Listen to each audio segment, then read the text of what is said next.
আপনি নিশ্চয়ই চান না যে বিয়ের পরে আপনার যে সন্তানটা হবে সেই সন্তানটা একটা মারাত্মক রক্তক্ষয়ী এবং ব্যয়বহুল থ্যালাসেমিয়া রোগ নিয়ে জন্মাক।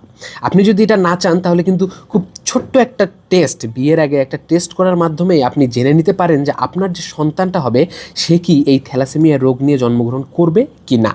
বরাবরের মতো আমি ফাহিম মুনতাসির আছি আপনাদের সাথে। আজকে জানাবো এই থ্যালাসেমিয়া রোগটাকে কিভাবে আপনি নিজে প্রতিরোধ করতে পারেন। এই রোগটাকে আসলে মারাত্মক এবং রক্তক্ষয়ী বলার পিছনে কারণ হচ্ছে যে পরিবারের একটা শিশু এই থ্যালাসেমিয়ায় আক্রান্ত হয় শুধুমাত্র সেই পরিবারই এইটার গুরুত্বটা বুঝতে পারে। প্রতি মাসে মাসে রক্ত কেনা, ঔষধ কেনা, আনুষঙ্গিক আরও অনেক খরচ সব মিলিয়ে একটা মানসিক এবং আর্থিক যে প্রেশার ওই পরিবারের উপর নেমে আসে, এটা শুধুমাত্র ওই পরিবারটাই অনুধাবন করতে পারে। কিন্তু আপনি যদি বিয়ের আগে ছোট্ট একটা টেস্টটার নাম হচ্ছে হিমোগ্লোবিন ইলেকট্রোফোরেসিস, আপনারা এই টেস্টটার নাম মনে রাখবেন অথবা ভিডিওটি সেভ করে রাখতে পারেন। এই ইলেকট্রোফোরেসিস টেস্টটা যদি করেন, এটা সম্ভবত 1500 টাকার আশেপাশেই দাম হয়। এই টেস্টটা দেখেই কিন্তু আপনি বুঝে যেতে পারেন যে আপনার যে বিয়ের পরে বাচ্চাটা হবে তার আসলে এই থ্যালাসেমিয়া রোগটা হবে কি হবে না।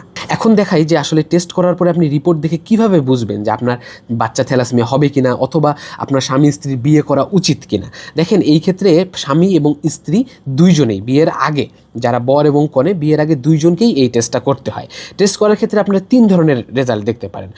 এরকম রেজাল্ট আসতে পারে যে বর যে সেও সুস্থ এবং যে কনে সেও সুস্থ। এক্ষেত্রে আপনার নির্দ্বিধায় বিয়ে শাদিতে আবদ্ধ হতে পারেন। এক্ষেত্রে কোনো সম্ভাবনা নেই আপনার বাচ্চার থ্যালাসেমিয়া হওয়ার। যদি এমন হয় যে আপনি থ্যালাসেমিয়া মাইনর বা বাহক, থ্যালাসেমিয়া মাইনর বা বাহক হলে কি হয়, আপনার দেহের মধ্যে আপনি কখনোই টের পাবেন না যে আপনার হয়তো থ্যালাসেমিয়া এই রোগটা আছে। বাহকটা একদম নিশ্চুপ অবস্থায় থাকে। যদি এরকম ঘটনা ঘটে যে ছেলে বাহক মেয়ে সুস্থ, অথবা এরকম হতে পারে যে মেয়ে বাহক ছেলে সুস্থ, যে কোনো একজন যদি এরকম হয়, সেক্ষেত্রেও আপনারা বিয়ে করতে পারেন নির্দ্বিধায়। এক্ষেত্রেও আপনার বাচ্চা যে হবে সে কিন্তু এই রোগটা আক্রান্ত অবস্থায় জন্মগ্রহণ করবে না।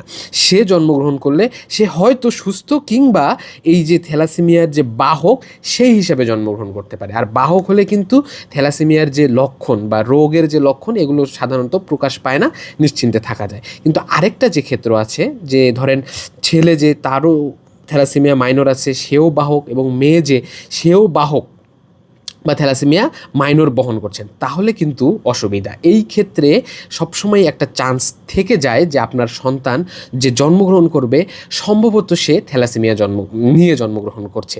এই ক্ষেত্রে কিন্তু সম্ভাবনাটা এরকম যে প্রত্যেক বাচ্চার ক্ষেত্রে জন্মের 25% একটা সম্ভাবনা থাকে যে ওই বাচ্চা থ্যালাসেমিয়া জন্মগ্রহণ করবে। এখন ধরেন আপনি প্রথম আজকে আমার এই ভিডিওটি দেখলেন, আগে জানতেন না, বিয়ে করে ফেলেছেন কিংবা বউ গর্ভবতী বা বাচ্চা হয়েছে, সেক্ষেত্রে আপনি কিভাবে বুঝবেন যে আপনার সন্তানের থ্যালাসেমিয়া